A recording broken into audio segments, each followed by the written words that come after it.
நாணயம் விகட நேயர்களுக்கு வணக்கம். என்னோட பேர் யாமினி. இந்த தொகுப்பில் நம்ம என்ன பார்க்க போகிறோம் அப்படின்னா, ஒரு ஆஃபீஸில் இருக்க டாக்ஸிக் ரிலேஷன்ஷிப் எப்படி ஐடென்டிஃபை பண்ணுறது, அதுலேருந்து எப்படி நம்ம ஒதுங்கி இருக்கிறது அப்படின்றத பற்றி நம்ம பார்க்கலாம். டாக்ஸிக் ரிலேஷன்ஷிப் அப்படின்னு போகும்போது நிறைய பேர் ஒரு மேலே இருக்கவங்க, அதாவது ஒரு பாஸ், ஒரு ஸ்டாஃபுக்குள்ளே தான் இந்த டாக்ஸிக் ரிலேஷன்ஷிப் வரும், ஒர்க் ப்ரெஷர் கொடுக்கறது, இல்லை ஹராஸ்மெண்ட் அப்படின்லாம் நினச்சிக்கிறீங்க. பட் அப்படி இல்லைங்க. வெறும் மேலேருந்து கீழே வர்றது மட்டும் டாக்ஸிக் ரிலேஷன்ஷிப் இல்லை. உங்களை சுற்றி இருக்கிற சிச்சுவேஷன், உங்களை சுற்றி இருக்கிற உங்கள் கூட வேலை செய்கிறவங்க, அது கூட டாக்ஸிக் ரிலேஷன்ஷிப். உங்களுடைய வேலையை நீங்கள் செய்ய முடியாதபடி ஒரு முட்டுக்கட்டை போடுற எந்த ரிலேஷன்ஷிப்பாக இருந்தாலுமே அது டாக்ஸிக் ரிலேஷன்ஷிப். அது சிச்சுவேஷனாக இருக்கலாம், இல்லை இண்டிவிஜுவலாக இருக்கலாம். அந்த மாதிரி நிறைய விஷயங்களை பற்றி நம்ம இந்த தொகுப்பில் பார்க்கலாம். ஸோ இந்த மாதிரியான ஒரு சிச்சுவேஷன் நீங்கள் ஃபேஸ் பண்ணுறீங்க, ஒரு டாக்ஸிக் ரிலேஷன்ஷிப் அப்படின்னு போகும்போது அது மெயினாக எப்படி ஸ்டார்ட் ஆகும் அப்படின்னு பார்த்தீங்கன்னா, நெகட்டிவிட்டி அப்படின்னு சொல்லுவாங்க. நான் நிறைய இதுக்கு முன்னாடி பேசின தொகுப்புகள் நீங்கள் பார்த்தீங்க அப்படின்னா, ஒரு ஆர்கனைசேஷனில் பாசிட்டிவான ஒரு என்விரான்மெண்ட் இருக்கணும். அந்த பாசிட்டிவிட்டி இருந்தால் மாத்திரம்தான் உங்களால் காலையில் அந்த இடத்துல வேலை செய்ய முடியுங்க. எப்போவுமே ஒரு ஆர்கனைசேஷனுக்கு நான் அடிக்கடி சொல்லுவேன், என்னோடய டீமுக்கு என்ன சொல்லுவேன் அப்படின்னா, நீங்கள் ஏந்திரிச்சு சந்தோஷமாக ஆஃபீஸ்க்கு வாங்க, உங்கள் உடம்பை கம்பல் பண்ணி புஷ் பண்ணி ஆஃபீஸ்க்கு கொண்டு போகாதீங்க அப்படின்னு சொல்லுவேன். ஸோ இது எப்போ வரும் அப்படின்னா, உங்களுக்குள்ளே அந்த பாசிட்டிவிட்டி இருக்கணும். நீங்கள் அந்த பாசிட்டிவிட்டியை மற்றவங்களுக்கு கொடுக்கும் பொழுது அவங்களும் சந்தோஷமாக ஒர்க் பண்ணுவாங்க. ஸோ எல்லா ஆர்கனைசேஷன்லேயும் நெகட்டிவ் பீப்புள் இருக்க தான் செய்வாங்க. அவங்க யாருன்றது நீங்கள் ஃபஸ்ட்டு கண்டறிஞ்சிக்கொள்ளுங்க. அவங்கக்கிட்ட இருந்து கொஞ்சம் டிஸ்டன்ஸ் மெயின்டைன் பண்ணுங்கள். இல்லைன்னா என்ன ஆகும் அப்படின்னா, உங்களுடைய பாசிட்டிவிட்டியும் குறைஞ்சி போய் நீங்களும் ஒரு நெகட்டிவ் பர்சனாக மாறி நீங்கள் நெகட்டிவ் இன்ஃப்ளூயன்சராகவும் மாறிடுவீங்க. உங்களுடைய பேச்சினாலையும் உங்களுடைய ஆக்ஷன்ஸ்னாலையும் நீங்கள் எதை ஃபாலோ பண்ண ஆரம்பிச்சிடுவீங்க. ஸோ இந்த நெகட்டிவ் பீப்புளை எப்படி ஐடென்டிஃபை பண்ணுறது அப்படின்னு பார்த்தீங்கன்னா, காலையில் யார் அவங்களுடைய வேலைகளை செய்யாமல் உங்ககிட்ட எப்போவுமே இது சரியில்லை, அது சரியில்லை, இது தப்பு, அது தப்பு அப்படின்னு சொல்கிறாங்களோ, அவங்களோட தாட் ப்ராசஸ்ஸே தப்பாக இருக்குங்க. ஏன்னா எல்லா விஷயமும் நம்ம எதிர்பார்த்த மாதிரி பர்ஃபெக்டாக எல்லா இடத்துலையும் அமைய போகிறதில்ல. நம்ம லைஃப்பில் அமையறதில்ல, நம்ம ஃபேமிலியில் அமையறதில்ல, நம்ம பிள்ளைங்களோட அமையறதில்ல. ஆனால் ஒர்க்கில் மட்டும் நம்மளுக்கு பர்ஃபெக்ஷன் வேணும் அப்படின்னு நினைக்கிறவங்க, அது ரொம்ப தப்பு. எதுலேருந்து குறை? பாத்ரூம்லேருந்து சாப்பிட்ற சாப்பாடு வரைக்கும், உட்கார்ற சேர் வரைக்கும் இது சரியில்லை, அது சரியில்லை, கம்ப்யூட்டர் சரியில்லை, இது சரியில்லைன்னு நம்ம சொல்லிட்டு இருக்காங்க. ஸோ இந்த மாதிரியான ஒரு நெகட்டிவிட்டி கண்டினியூஸாக நீங்கள் கேட்க போகும்போது என்ன ஆகும் அப்படின்னா, உங்களையே அறியாமல் நீங்களும் என்ன பண்ண ஆரம்பிச்சிருவீங்கன்னா, அது உங்கள் மைண்டுக்குள்ளே ஏற்றிட்டு நீங்களும் அதை பற்றி பேச ஆரம்பிச்சிருவீங்க. ஸோ அந்த மாதிரியான நெகட்டிவ் வைப் இருக்க பீப்புள் கிட்டேருந்து கொஞ்சம் ஒதுங்கி இருக்கிறது நம்மளுக்கு நல்லதுங்க. இன்னொரு ரகம் இருக்காங்க. அவங்க எப்படி அப்படின்னா, நீ நல்லா பண்ணிடாத, நீ பண்ணுறதுனால எங்களுக்குமே இந்த ப்ராப்ளம்லாம் வருது, நீங்கள் ஏன் இதை ப்ரொஜெக்ட் பண்ணுறீங்க, நீங்கள் ஏன் இதை எக்ஸ்ட்ரா பண்ணுறீங்க அப்படின்னு சொல்லி நீங்கள் பண்ணுற வேலையில் உங்களுக்கு ஒரு முட்டுக்கட்டை இருக்குங்க. நீங்கள் புதுசாக ஒரு தாட் எடுத்துகிட்டு வரீங்க, ஒரு புதுசாக ஒரு இனிஷியேட்டிவ் கொண்டு வரீங்க அப்படின்னா அந்த இடத்துல உங்களை பண்ண விட மாட்டாங்க. உங்களுடைய பெயர் அதன் மூலியமாக ஆர்கனைசேஷனுக்கு தெரிய வராதபடி கீழ் லெவல்லையே உங்களை ஸ்டாப் பண்ண ட்ரை பண்ணுவாங்க. எங்கே நீங்கள் பண்ணால் அதை தானும் பண்ணணுமோ, தங்களையும் பண்ண வச்சுருவாங்களோ, இது ஒரு எக்ஸ்ட்ரா பேர்டன் ஆகிடுமோ அப்படின்றது அவங்களுக்குள்ளே இருந்து அந்த இடத்துலையும் உங்களை ஸ்டாப் பண்ண ட்ரை பண்ணுவாங்கங்க. அந்த மாதிரியான பீப்புளையும் நீங்கள் யார் என்னன்றதை அறிந்து அதிலேருந்து விலகி இருப்பது உங்களுக்கு நல்லது. சில இடங்களில் பார்த்தீங்கன்னா இந்த மாதிரியான பீப்புள் உங்ககிட்ட வரலாம். இல்லை ஸ்டாஃப் தான் அப்படின்னு இல்லை, இப்போ நீங்கள் கஸ்டமர் ஓரியன்டாக இருக்கீங்கன்னு வச்சுக்கோங்களேன். மேபி ஒரு சேல்ஸ் பர்சனாக இருக்கலாம், இல்லை கஸ்டமர் ரிலேஷன்ஷிப் எக்ஸிக்யூட்டிவாக இருக்கலாம், இல்லை ஒரு ஹாஸ்பிட்டலில் ஃப்ரண்ட் டெஸ்கில் இருக்கவங்களாக இருக்கலாம். இந்த மாதிரி டைரெக்டாக கஸ்டமரோடு இருக்க போகும்போது பார்த்தீங்கன்னா, உங்களுக்கு வர கஸ்டமர் ரொம்ப இரிட்டேட்டட் கஸ்டமராக இருப்பாங்க, இல்லை ஃப்ரஸ்ட்ரேட்டட் கஸ்டமராக இருப்பாங்க. அவங்க உங்கள் மேலே அப்யூசிவான வேர்ட்ஸ் யூஸ் பண்ணலாம், இல்லைனா உங்களை கோபப்படுத்துகிற மாதிரியான சிச்சுவேஷன்ஸ் ஏற்படலாம், உங்களோட மென்டல் இம்பேலன்ஸை பிரேக் பண்ணுற மாதிரியான சிச்சுவேஷன்ஸ் ஏற்படலாம்.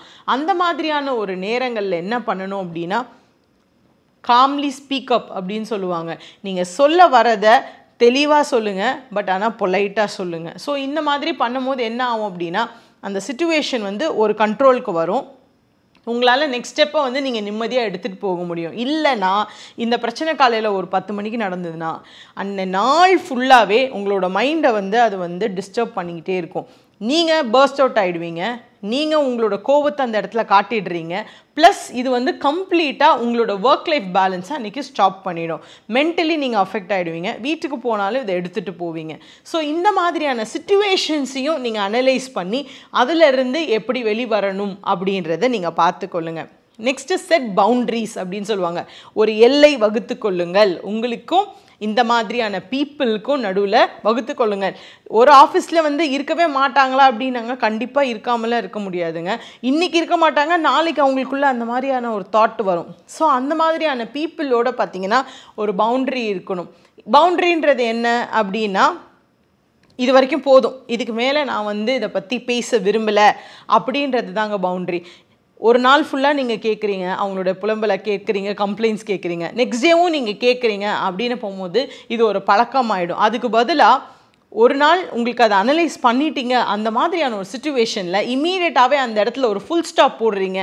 இல்லை, நான் இதில் வந்து ஒரு பங்களிப்பாக இருக்க விரும்பலை, எனக்கு இது பற்றி தேவையில்லை, நான் இங்கே இந்த விஷயத்துக்காக வந்திருக்கேன், இதை செஞ்சுட்டு போகிறேன் அப்படின்றத வெளிப்படையாக சொல்லணும். அதுதான் வந்து நான் காம்லி ஸ்பீக்கப் அப்படின்னு சொன்னேன்.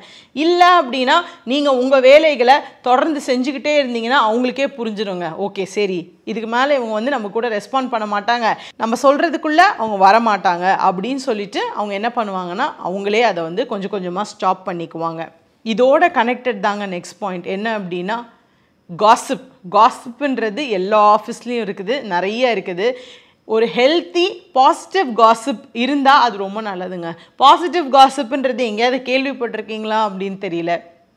எனக்கு ஒரு பிரச்சனை, இந்த பிரச்சனையை மேனேஜ்மெண்ட் இப்படி பார்த்து இதை இப்படி சால்வ் பண்ணி வச்சாங்க, இது ரொம்ப நல்லபடியாக எனக்கு நடந்தது அப்படின்றது ஒரு குட் பாசிட்டிவ் காசிப். இதை வந்து நிறைய பேர் எடுத்துகிட்டு போவாங்களான்னு பார்த்தீங்கன்னா யாருமே எடுத்துகிட்டு போக மாட்டாங்கங்க. எனக்கு இந்த ஆர்கனைசேஷன் இவ்வளோ பண்ணியிருக்கு அப்படின்றத யாருமே வெளியில் சொல்ல மாட்டாங்க. பட் பண்ணாத ஒரு விஷயம், ஏதோ ஒரு சின்ன விஷயத்த டக்குன்னு ஸ்ப்ரெட் ஆகிடும். அதுவும் பார்த்தீங்கன்னா கிளஸ்டர் மாதிரி ஸ்ப்ரெட் ஆகும். அது ஆர்கனைசேஷன் ரிலேட்டடாக இருக்கலாம், இல்லை இன்னொரு இண்டிவிஜுவலை பற்றி இருக்கலாம். அது மாதிரி நம்ம பண்ண போகும்போது என்ன பண்ணக்கூடாது அப்படின்னா, don't be a counterpart. நீங்கள் அதுக்கு கூட ஒத்து போகாதீங்க. நீங்கள் போகும்போது என்ன ஆகுது அப்படின்னா உங்கள் பேரை நீங்கள் ஸ்பாயில் பண்ணிக்கிறீங்க. அதே மாதிரி இந்த பிரச்சனை ஏதோ ஒரு இடத்துல பெருசாக வெடித்து வரப்போகும்போது இந்த டாக்ஸிக் ரிலேஷன்ஷிப்பில் நம்ம மாட்டிக்கொள்ளும் பொழுது அவங்க ஈஸியாக இதுலேருந்து வெளியில் வந்துடுவாங்க. ஏன்னா அவங்க இந்த மாதிரி நிறையா பண்ணியிருப்பாங்க. At the end of the day உங்களுடைய பெயரும் நீங்கள் நிறுவனத்துக்கு செய்ய வேண்டாத வேலையை செஞ்சீங்க அப்படின்னு ஒரு கெட்ட பேரோட அந்த ஆர்கனைசேஷனை விட்டு நம்ம வெளியில் போகிற ஒரு நிலைமை வந்துடும். ஸோ அதனால் எப்போவுமே அந்த இடத்துல ஒரு தேவையில்லாத விஷயங்களை பரப்புகிறாங்க அப்படின்னா அதிலிருந்து நீங்கள் விலகி இருப்பது உங்களுக்கு ரொம்ப நல்லது. நீங்கள் டோன்ட் ஓவர் ஷேர் அப்படின்னா எல்லாத்தையும் எல்லாரிடமும் அப்படியே பகிர்ந்துக்காதீங்க. Don't be an open book அப்படின்னு சொல்வேன் நான். எல்லா நேரத்துலையும் நம்ம என்ன பண்ணுறோம்னா சில டைம்ஸ் வந்து நம்ம இமோஷன்ஸை ஹோல்ட் பண்ண முடியல. ஒரு பிரச்சனை நடந்திருக்கலாம், உங்கள் பாஸ் வந்து உங்களை ஏதாவது ஒரு வார்த்தை சொல்லியிருந்திருக்கலாம்.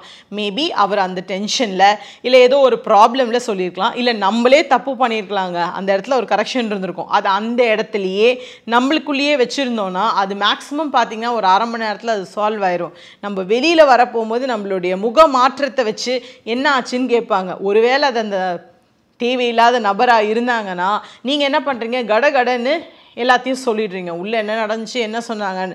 அது வந்து A to B இருந்திருக்கும், ஆனால் வெளியில் போகிறது பார்த்திங்கன்னா A to Z பரவுதுங்க.